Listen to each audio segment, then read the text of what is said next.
Coming up on WFT's First at 5, strong thunderstorms are rumbling through north central Florida this evening. The UF weather team is tracking severe weather threats into the weekend. And Florida hikers run into a bear lounging on their trail. Why wildlife officers say the move is not unusual and what you should do if you encounter one of these animals. And Gator softball drops their first game of the Women's College World Series. The WFT sports team details the uphill climb they now face if they want to take home the championship. First at 5 starts right now. First at 5 from the University of Florida's College of Journalism and Communications. You're watching WUFT News. The clouds are dark in the skies over Paynes Prairie and I-75 in Alachua County this evening. This is a live look from our traffic camera where rains have already started to fall in north central Florida. Severe thunderstorms are marching across the peninsula, delivering heavy rains and strong 60-mile-an-hour winds. This is WUFT's First at 5. I'm Mecy Snow. And I'm Avlonitis, and we are expecting more storms Friday. UF forecaster Reuben is live in the weather studio tracking storms, and he joins us now timing out the potential severe weather.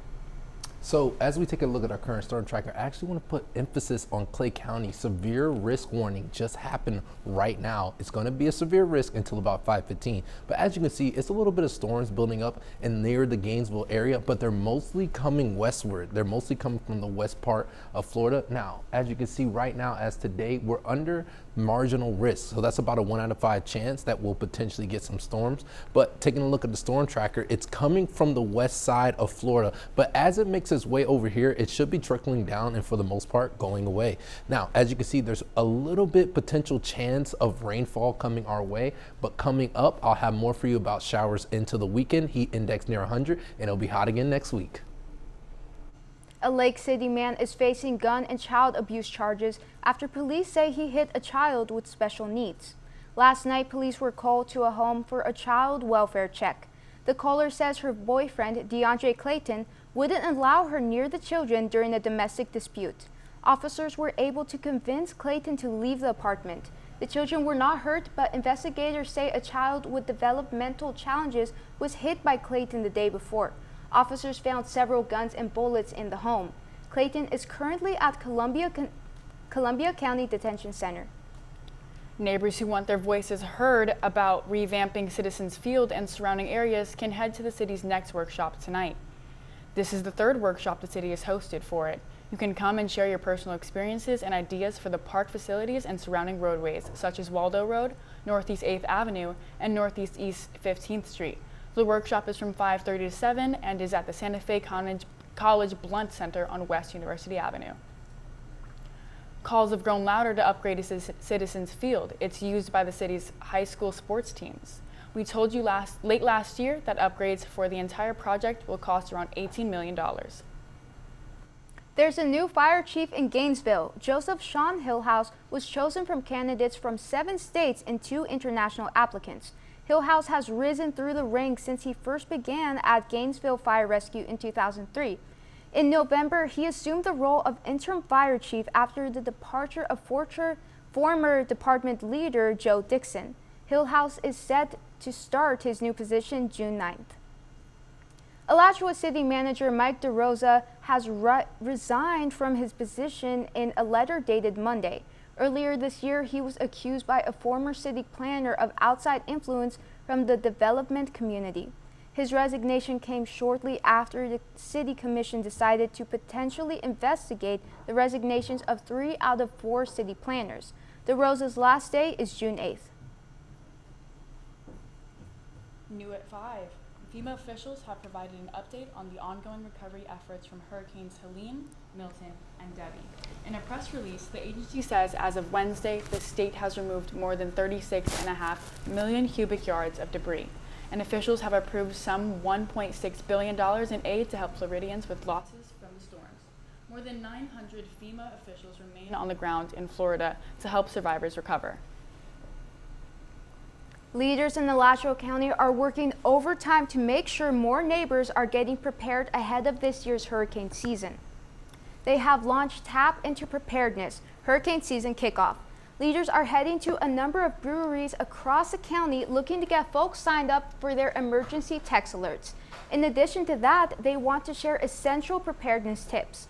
The next event is one of the things that we're working on refining is our shelter staffing plans. It's from 6 to 9 p.m. that we improve for this hurricane season. And then also looking into our debris plan as well to make improvements upon our debris management. Hurricane season begins Sunday, June 1st. Some hikers in Central Florida got quite a show when they stumbled upon a black bear relaxing on their trail. FWC officers say the bears are more visible this time of year due to mating season. The hikers were walking along a trail in the Orlando area when they captured this video of the bear lying along their path. According to FWC, if you encounter a bear, remain standing up, back up slowly, and speak to the bear in a calm, assertive voice. But some of the hikers on the trail said that they had no plans of following those recommendations. It makes me nervous. It's exciting to see the bear, but I think I would probably turn around and go the other direction. What would you do if you saw him in front of you? I'd probably stay still. They got their video and then walked into the woods to go around the bear. Experts say bear mating season typically starts in May and ends in July. Coming up next, when First at 5 returns, the uncertainty with President Trump's tariffs plans continue as his latest effort head to a federal court. Why some economists say damage may already be done to businesses despite this new ruling. And Harvard didn't let its dark cloud court battle stop it from celebrating their latest graduates. The strong words from the university's president aimed right at the Trump administration. You're watching WUFT-TV News. President Trump's tariff policy is back in place due to a late afternoon federal appeals court in his favor. Overnight, a federal court had slammed the brakes on most of the tariffs, but at least for now, the tariffs can continue. As Melanie Zanona reports, that at the same time, the president defending his policy against a new Wall Street term, taco, or Trump always chickens out. Capping off a tumultuous day involving President Trump's tariffs. An appeals court temporarily reinstated the tariffs after a federal court dealt a major blow to his economic strategy. The latest news comes in the wake of the U.S. Court of International Trade ruling that the president does not have the authority to impose tariffs.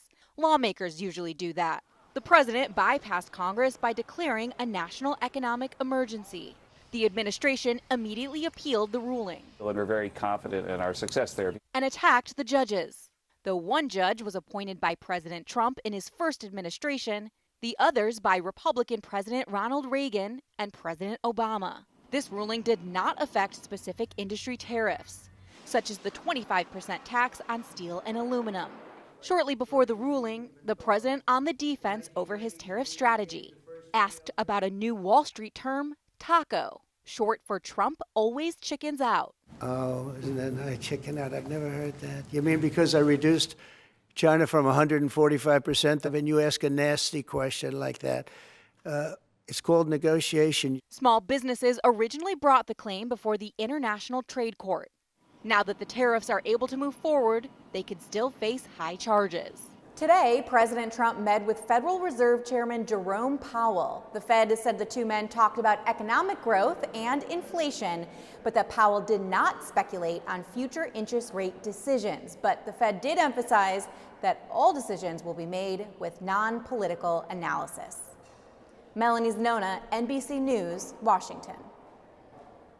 Coming up after the break, we'll dive into how the tariffs are already impacting back-to-school items months before they even plan to hit store shelves.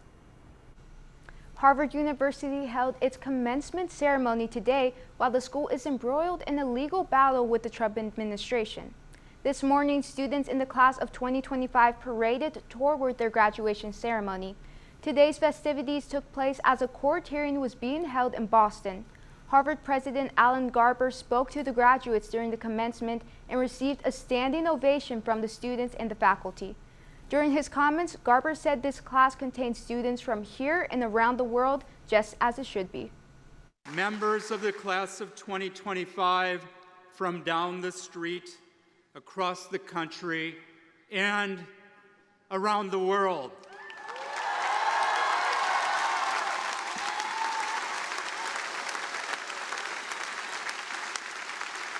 Around the world, just as it should be. At that hearing, a federal judge extended a temporary order blocking the Trump administration's effort to revoke Harvard's ability to enroll international students. That extension is for 30 days, giving the university time to challenge the revocation. Taking a quick look at our weather tracker. So as you can see, they're putting an emphasis on Clay County, Orange Park, and St. Augustine area, as there has been a severe warning in that area. I'll have more for you after the break. You're watching WUFT-TV News. Even if you're prepared or not prepared. Yeah, I wouldn't make any outside plans this weekend. I heard it might be raining. Especially this Friday. That's the day to look out for. As far as the week goes, that's the day that you probably shouldn't be going outside. Now, let's take a current look at our storm tracker. We're putting a little bit of an emphasis on the Clay County, St. Augustine, that area, as they are under severe risk warning as of right now. But where are these storms and this rain coming from? It's coming from the west part of Florida. They're seeing the blunt of it. The Tallahassee area, they're seeing the blunt of it, and most of it will trickle down as it makes its way over here. You should see a little bit of rainfall, but storms should be lightening up. Now, let's take a look at our severe risk right now.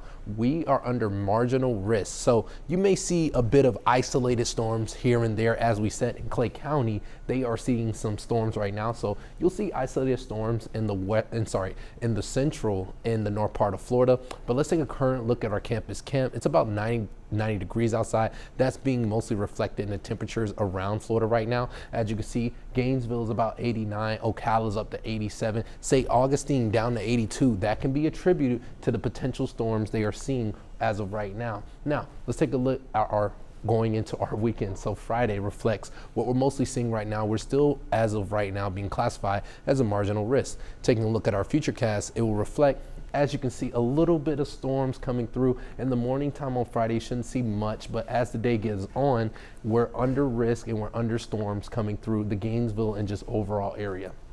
Now let's take a look at Friday morning. As you can see, it's for the most part 70s, but put emphasis on the chance of potential storms coming through that Friday. Friday is that day. Despite the high temperatures, it's still a good chance that we could see storms that day. But as you'll see, for the high temperatures for Friday, mostly 90-degree temperature, summertime weather is what we expect. Now, let's take a look at our weekend forecast. You're going to see there's a chance of potential rain. That's Saturday and Sunday, but the temperature mostly reflects what we see during the summertime weather. And we'll take a quick look at our 7-day outlook. Friday. That is the day to watch out for. But as you can see, it's mostly Gainesville summertime weather, 90-degree temperatures, 60-degree lows. President Trump's sweeping on tariffs imports were blocked by a federal court Wednesday night. The 3-judge panel ruled in favor of a permanent injunction, grinding Trump's global tariffs to a halt. But the tariffs have already caused a disruption to inventory. Jen Sullivan explains why popular back-to-school items may still cost you more this year. Back-to-school shopping means loading up on essentials for the new school year. One of the most frequent purchases, shoes. Last year, Americans spent $7.6 billion on shoes alone during the back-to-school shopping season. Back to school, it is really the Super Bowl of our industry. Matt Priest heads the Footwear Distributors and Retailers of America. He warns consumers should brace for fewer choices, even empty shelves, as well as higher prices. He blames tariffs. Their dollar's not going to go as far as it once did. Here's why. In April, the Trump administration placed a 145% tariff on Chinese goods. The White House temporarily scaled that back to 30% earlier this month. But China was already shipping fewer goods, according to the Port of Los Angeles. And when it comes to shoes, more than half are imported from China. China has been our #1 supplier for many, many years. Shoe stores are already being warned to expect higher prices from manufacturers and importers. One small business in New York City that didn't want to be named shared emails with us from various companies. One from Vita, which represents a variety of shoe brands, wrote, quote, "Due to newly imposed tariffs on goods imported from China, we will be implementing a price increase across select products starting June 16th. President Donald Trump says the tariffs are designed to encourage companies to make products in America and create more jobs. Tariffs are about making America rich again.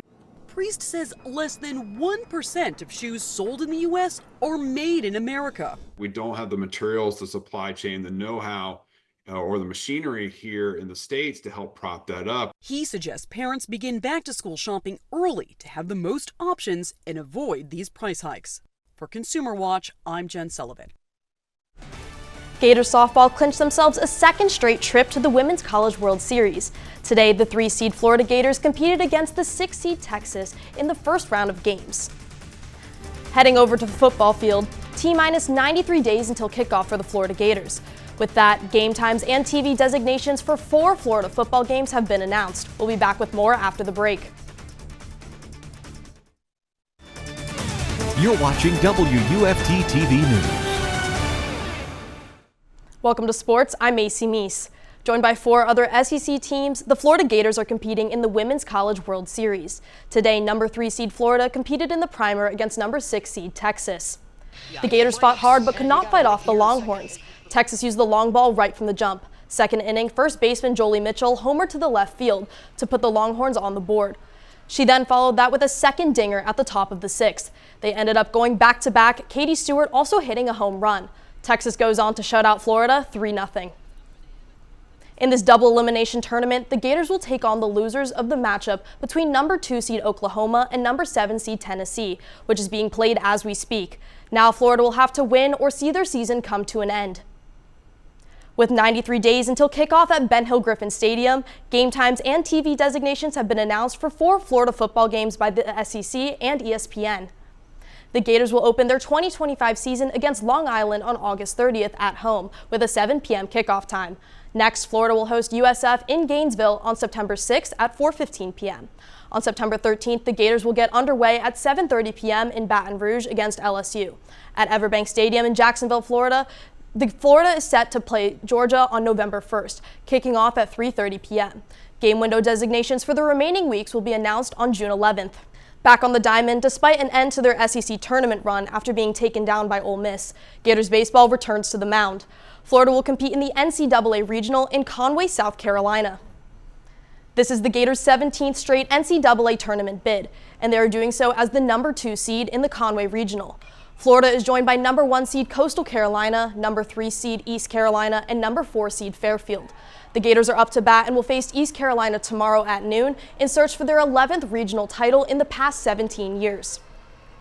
To wrap it up with sports, Florida's track and field team is continuing their trek in the NCAA Outdoor East preliminaries. The Gators will continue to compete through Saturday. That's all for sports. Stay tuned for one final check with the weather after the break. Let's take one more look at our 7-day outlook. So for the most part, Friday is the day to look out for potential storms coming through potentially Friday. But for the most part, it should be getting back on track. 80s, high 80s, low 90-degree temperatures with a little bit of chance of rain going into next week. Thank you, Reuben, for letting us know what to expect. And thank you everyone else for joining us tonight. We're back here tomorrow for another edition of First at 5. But your North Central Florida news is always on at WUFT.org and all of our social media platforms. Have a good night